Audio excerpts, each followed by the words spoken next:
Bueno. El que ha sortit avui, xavals.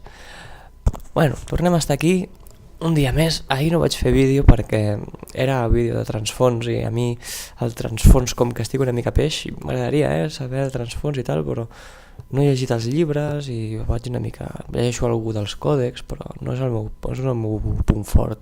Potser és a la part del hobby que faltaria per aprofitar una mica més.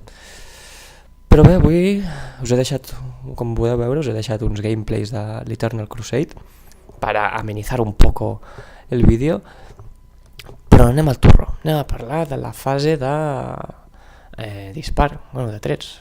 Fase de trets, fase de combat a distància, ho direm, perquè fase de trets és una mica estrany. I què ens han portat aquesta gent? Doncs, primer de tot, ens han dit, que això ja ho sabíem abans, es podíeu intuir, que si corres o et destraves no podràs disparar. Tampoc si estàs a una polzada, excepte si portes pistola. Canvi important, i això mai s'ha fet. Si estàs travat o a una polzada d'algú, pots utilitzar la pistola. Què vol dir això? Doncs les unitats típiques cos a cos que van amb arma cos a cos i pistoleta, doncs com si diguéssim que pugen una mica el seu valor en aquesta edició. Es veuran més, no ho sé si es veuran més, perquè haurem de veure la fase d'assalt. Però que pugui una unitat cos a cos disparar, encara que estigui travat, no deixa de ser un atac més. Depèn de la pistola, no? Però, si són 30 orcos o si són, què et diré jo, no sé, marines d'assalt o les tàctiques mateix tenen pistola, podran fer un tret addicional. Doncs està molt bé, la veritat. És algo que és nou i veurem com es desenvolupa. Què més tenim?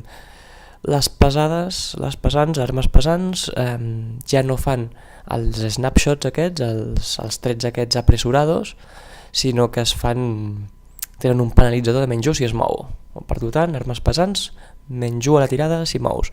Han aprofitat també per dir que hi haurà altres raons per les quals puguin modificar la tirada d'impactar, com per exemple el fum. El fum donarà un més a l'impactar. Tercera cosa, la cobertura.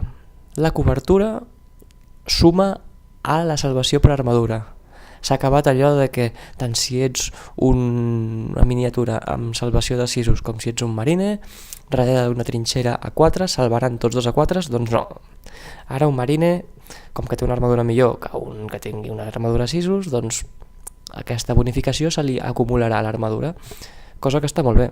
Llavors després això també combina amb el fet de que hi hagin armes que penalitzin l'armadura, també llavors per tant també penalitzaran la salvació per cobertura, perquè com que al final tot serà el mateix, llavors tindràs el sentit de dir, mira, tu estàs amb una trinxera, salves a 3, salves a 4, el que sigui, doncs jo amb la meva arma, amb el meu canyon làser, per dir-te alguna cosa, o rifle de fusió, doncs et baixaré la salvació per cobertura, com si això travessés la paret o travessés la trinxera.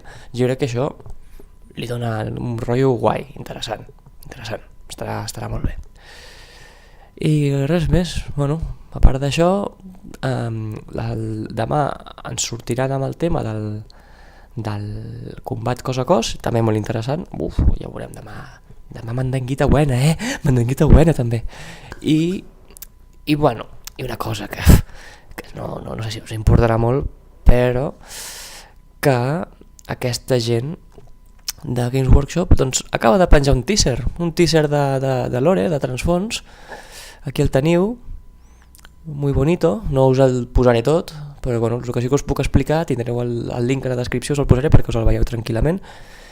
Però bé, en aquest lore explica que estan muy jodidos, que el caos lo ha dado todo, llavors l'imperi ha tingut moltes baixes, sobretot l'Adeptus Astartes, pues qué mejor que para reponer estas bajas pues que hacer unos marines protonaos.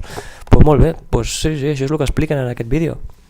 Que Guilliman se pone a hacer cositas genéticas y cochachnachich y llavors treu marines un poco más gorditos de lo que los de antes para combatir las hordas invasoras, etc. Fot un rotllet així encoratjador, però bé, ve a dir això i ve a dir com es diu el nom de la campanya. bueno, que això ja ho veurem en el vídeo. I res, això és el que hi ha fins ara. El vídeo us el deixo a la descripció, ja us ho he dit. Si us ha agradat feu like, si no us ha agradat feu dislike. Si voleu rebre notificacions de quan surtin els meus vídeos, doncs us subscriviu, sou lliures de fer el que vulgueu. I bé, i ens veurem demà amb el vídeo de la fase de salt. Sí. Fase de salto. Han dit que aquest any la fase de càrrega serà més important, les tropes del cos a cos serà més important que altres edicions, perquè es veu que últimament havia perdut importància. Doncs demà veurem per què, potser ens deixen entreveure alguna cosa. Jo és que estic molt loco, jo és que ara què faria? Amb les poques coses que tingui jo ja jugaria, ja vinga va, pues impecable. Tenim els perfils dels marines, dels termis, tenim els 4 perfils, pues jugava amb aquests 4 perfils, vinga va, quiero algo, joder, quiero algo, quiero el reglamento ya. Però ens haurem d'esperar. Ui, mira, si s'ha vist tot el vídeo. Bueno, veieu-lo amb l'àudio i tot el rotllo, perquè si no torno a posar això. Ping. Mira, ui, aquí anava amb un canyó làser. Uah, manquejo la hòstia, soc malíssim, Mira. Ui, és que estic aprenent, Potser algun dia penjo un gameplay així una mica més amb cara i ulls. Pero soy muy malo. Mira, aquí hauria d'haver disparat, tinc un canyó làser, per què no dispares, primo? Que malo que soc. Molt bé, doncs això és tot, fins demà i bona nit i tapa't.